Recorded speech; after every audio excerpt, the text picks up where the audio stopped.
Hello everyone, good evening. আজিৰ পৰা আমি লিগেল ক্লাষ্টাৰত সদায় 10টাকৈ MCQ প্ৰেক্টিছ কৰিম আৰু এই ভিডিঅটো আপোনালোকৰ বাবে সদায় গধূলি 7টা বজাত আহিব।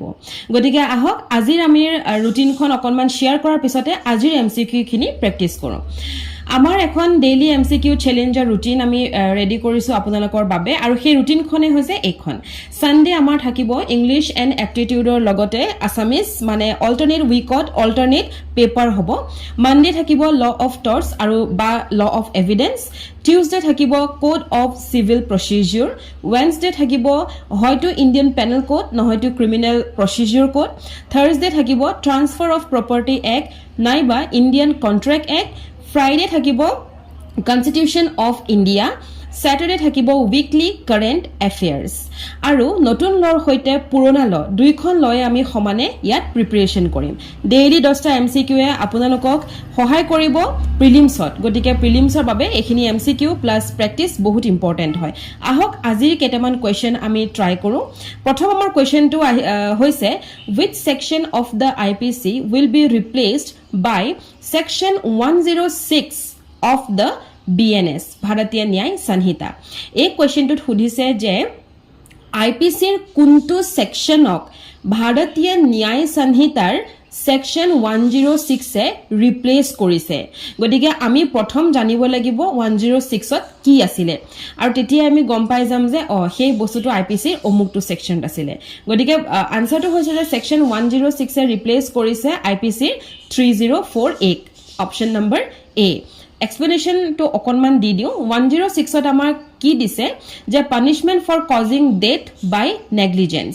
নেগলিজেন্স সৰ দ্বাৰাই যেটো ডেথ হৈছে হেতুৰ পানিশমেন্টটো আমাৰ 106ত দিয়া আছে। ইয়াত আমাক তিনটা নেগলিজেন্সৰ কথা কৈছে। প্ৰথমটো হৈছে জেনাৰেল নেগলিজেন্স, দ্বিতীয়টো হৈছে মেডিকেল প্ৰফেশনেলস আৰু তৃতীয়টো হৈছে হিট এণ্ড ৰান। প্ৰিলিমছত আপোনালোকৰ হিট এণ্ড ৰানৰ ওপৰত কোৱেশ্চন আহিব পাৰে কাৰণ এটো টপিকটো অকনমান ডাঙৰ আৰু প্লাস এই টপিকটোৰ ওপৰত কোৱেশ্চন ইম্পৰ্টেন্ট হয়। গতিকে জেনাৰেল নেগলিজেন্স যদি চাও তেতিয়া হলে up to 5 years in prison and fine হয়নে নহয়। আৰু তাৰ পিছতে মেডিকেল প্ৰফেশনেলছৰ লগত আমি এটাই কথা মনত ৰাখিম যে ষ্ট্ৰিকাৰ টাৰ্মছ আমাৰ তাত দিয়া হৈছে আৰু প্লাস হিট এণ্ড ৰান বুলি যদি কওঁ হেতু হৈছে 10 years in prison and fine for drivers who cause death by rash and negligent driving. এইটোৱে হৈছে গুটেই টপিকটো। প্লাস ইয়াত আৰু এটা কথা কোৱা হৈছে এণ্ড ফ্লি দ্য সিন। তাৰমানে এজন ড্ৰাইভাৰে ধৰক ৰেছ এণ্ড নেগলিজেন্ট ড্ৰাইভিং কৰি খুন্দিয়াই পেলাইতো মাৰিছে, সেই মানুহজনৰ ডেথ হৈছে অপোজিট পাৰ্টিৰ, প্লাস তেওঁ পলাইও গৈছে। হিট এণ্ড ৰান, ফ্লি মানে হৈছে তেওঁ পুলিচক নজনোৱাকে তেওঁ পলাই গ'ল আৰু যদি পুলিচক তেওঁ জনাইছে তেতিয়াহলে হেতু 5 years হ'ব মানে জেনাৰেল নেগলিজেন্সত থাকিব। আৰু যদি পুলিচক তেওঁ জনোৱা নাই হিট এণ্ড ৰান কৰিছে তেতিয়াহলে 10 years তাৰ পানিশমেন্ট হ'ব। এইখিনি ওপৰতে কোৱেশ্চন আহিব পাৰে। গতিকে এই গুটেকেইটা পইণ্ট আপোনালোকে চোৱাটো ইম্পৰ্টেন্ট হয়। Next কোৱেশ্চনলৈ আগবাঢ়ো। Next question to amar ase which organization was consulted before implementing Bharatiya Nyay Sanhita? Kuntu organizational logot consult kora hoisile ভাৰতীয় ন্যায় সংহিতাৰ ইমপ্লিমেন্ট কৰাৰ আগত। সেই আনসাৰটোৱে হৈছে all India motor transport Congress. কিয় কৰা হৈছিল তাৰে অকনমান এক্সপ্লেনেশ্যন দিছো। The all India road transport workers federation has written a letter to the home minister on June 27 demanding a hold on the implementation of Bharatiya Nyay Sanhita 2023 Act. The federation highlighted concerns regarding section 1061 1062 of the BNS 2023 Act which have a direct effect on the drivers. যেহেতু hit and ৰানো আছিল তাতে 106ত মই already কৈছোৱে negligent driving হ'ব লাগিব। ইয়াত মই বুজাইছো আপোনালোকক general negligence থাকিব, হিট এণ্ড ৰান থাকিব, মেডিকেল প্ৰফেশনেলস থাকিব। গতিকে এনেকুৱা ক্ষেত্ৰত এই কামখিনিৰ কাৰণে যেহেতু তেওঁলোকে এখন লেটাৰ হোম মিনিষ্টাৰক দিছিলে লিখা হিচাপে, গতিকে তেওঁলোকৰ লগত কনসাল্ট কৰা হৈছিল। So all India motor transport Congress. Next question টুলে আগবাঢ়ো। The actus non facit reum nisi mancit rea maxim was established by etu maxim kune establish korisile common law, English common law. Next question le agbahu, mens rea involve. So mens rea amar ki ase? Eti ami janu je mens rea crime or to thakibo, gotike crime tinitate ase. So crime of basic intent amar thakibo aru crime of specific intent amar thakibo. Speculative to amar nathake. Gotike answer to hobo both A and C. Next question le agbahu, all except one is false statement about legal man's rea. এই চাৰিটা option দিয়া আছে, ইয়াৰ ভিতৰত আপোনালোকক কৈছে যে কোনোবা এটা স্টেটমেন্ট ৰং হয়, ফলস হয়, কোনটো হয় বাছি উলিয়াবলৈ দিছে। প্ৰথমটো হৈছে it refers to mental element necessary for particular crime, হয় এটো সঁচা।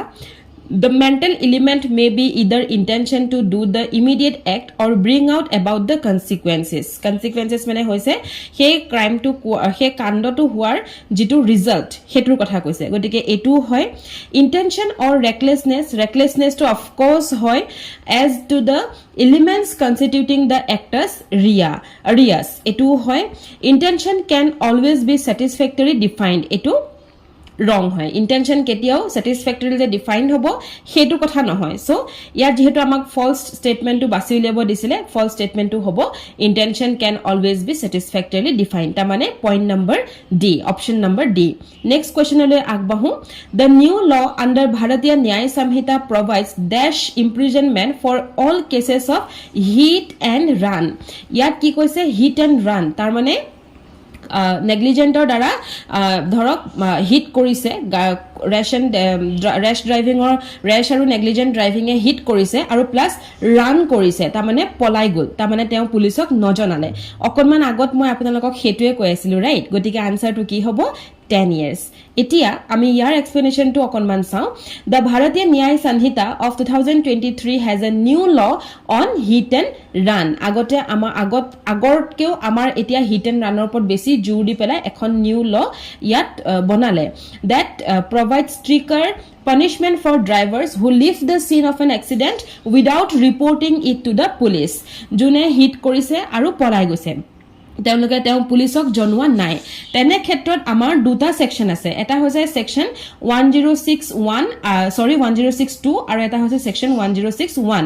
মই আগতেও আপোনালোকক এবাৰ এক্সপ্লেনেশন দিছো, যদিও আকৌ এবাৰ বুজাই দিও। 106.1 টো আমাৰ হিট এণ্ড ৰান নহয়, কাৰণ ইয়াত কৈছে যে driver who report the accident to the পুলিচক জনোৱাখিনিয়ে 5 years or imprisonment পাব আৰু পানিশমেন্ট পাব, আৰু হেতু হৈছে যে যোনে জনাইছে পুলিচক। ইয়াত হিট এণ্ড ৰান মানে হৈছে যোনে নাই জনোৱা, যোনে সেই সিনটোৱে লিভ কৰি দিছে, পলাই গৈছে, এৰি থৈ গৈছে, সেই সকলৰ কি হ'ব 10 years. Okay, 10 years in jail and a fine. হেতুৱে হৈছে ইয়াৰ ডিফাৰেন্স 106.1 আৰু 106.2। Next question to agbahu, a cheat by pretending to be a certain rich businessman of the same name. A cheats by, so yat koise je ejon manu তেওঁ কি কৰিছে, cheats by pretending to be a certain rich businessman of the same name. এজন মানুহৰ নাম ধৰক B, তেওঁ বুলি ভাবি বেলেগ এজন মানুহক কি কৰিলে, তেওঁ চিট কৰি দিলে এই মানুহজনে এ। তো তেনেকুৱা ক্ষেত্ৰত এ চিটস বাই কি হয়, তেনেকুৱা ক্ষেত্ৰত অফ কোর্স পার্সনেশন হ'ব। যদি মই ভাবো যে এয়া শইকীয়াদা, কিন্তু এয়া শইকীয়াদা নহয়, এয়া বেলেগ এজন মানুহহে, আৰু মই তেনেকে প্ৰিটেন্ড কৰি পেলাই কিবা কাৰণত চিট কৰি দিয়া হৈছে, তো সেই ক্ষেত্ৰত কি হ'ব, হেতু পার্সনেশন হ'ব, হেতু আমি জানো। এটা পার্সনেশন আমি সেকশন জানিব লাগিব। সো পাৰ্সনেশনৰ আমাৰ সেকশনটো আছিল সেকশন 416 অফ IPC। গতিকে আনসাৰটো হ'ব এ। নেক্সট আমি আৰু এটা এই পইণ্টটোতে আমি এটা বস্তু জানিব লগা আছে, যে মই এইমাত্ৰ আপোনালোকক ক'লো সেকশন 416 IPC বৰ্তমান আমাৰ যিখন BNS সেইখনৰটো কি সেকশনত এটো বস্তু কভাৰ কৰিছে হেতু জনাটো উচিত হয়। গতিকে সেকশন 319 এ আমাক এই বস্তুটো cheating by যেটো পার্সনেশন হয় 319 এ আমাক এতিয়া বৰ্তমান কভাৰ কৰিছে। আৰু তাত আমাৰ কি আছে, pretending to be someone else যেটো এই কোৱেশ্চনটোত আছিলে pretending to be a certain rich person হয়নে তো হেতুৱে হৈছে pretending to be someone else knowingly substituting one person for another মানে এইকেটা ক্ষেত্ৰত cheating by personation হয় আৰু 3 নম্বৰটো হৈছে representing oneself or someone else as a different person than they actually are the punishment for cheating by personation is imprisonment for up to 5 years a fine or both কি ক্ষেত্ৰত ধৰক cheating বাই পাৰ্সনেশন হ'ব পাৰে আৰু তাৰ যেটো পানিশমেন্ট হেতু মই আপোনালোকক কলো প্লাস সেকশন অফ বিএনএস টো আপোনালোকক মই কলো নেক্সট কোৱেশ্চন তুলে আগবাহু Under IPC বা BNS, the unlawful assembly consists of how many people? এটো একেবাৰে সহজ কোৱেশ্চন unlawful assembly কেইজন মানুহ থাকিব লাগিব সো আমি জানো যে হেতু 5 or more 5 জন বা 5 জনতকৈ অধিক মানুহ থাকিব লাগিব acid attack is an offense as mentioned in acid attack আমাৰ কোনটো সেকশনত দিয়া হৈছে 326A of IPC Next question to hoise which section of IPC applies when anyone attempts to break or breaks an idol at the temple মন্দিৰত কোনোবাই যদি মূৰ্তি ভাঙে বা অ্যাটেম্প কৰে তেতিয়া হলে হেতুত কোনটো আইপিসি সেকশন থাকিব হেতু হৈছে সেকশন 295 এইটো ক্ষেত্ৰত আপোনালোকে বিএনএস খনো চাব লাগিব বিএনএস ৰ কোনটো সেকশন থাকিব গটিকে তাৰ বাবে অকনমান এক্সপ্লেইন কৰি দিও আমাৰ ভাৰতীয় ন্যায় সংহিতাত আমাক হে একেটা বস্তুকে 298 ত দিছে আৰু হেতু বস্তু আইপিসিত আছিল 295 290 ঘৰতে আছে খালি অকনমান পিছলৈ থাকিলে বিএনএসত এতিয়া বিএনএসত কি কৈছে whoever destroys damages or defiles any place of worship or any object held sacred by any class of person with the intention of thereby insulting the religion of any class of person with the knowledge that any class of person is likely to consider such destruction damage or defilement as an insult to their religion shall be punished with imprisonment of either description for a term which may extend to 2 years or with fine or both এতিয়া এটো বস্তু আমাক এটো সেকশনত কোৱা হৈছে একেটা বস্তুকে আমাক কোনটো সেকশনত দিছিলে আইপিসি 295 সো ইয়াৰ আনসাৰটো হ'ব 295 আজি এই 10টা কোৱেশ্চন আমি পঢ়িলো কাইলে যিখন আমাৰ আকো তালিকা দেখুৱালো হেখনৰ মতে নতুন 10টা এমসিকিউ লৈ আহিম আপোনালোকৰ কাৰণে thank you for watching Legal Cluster have a great time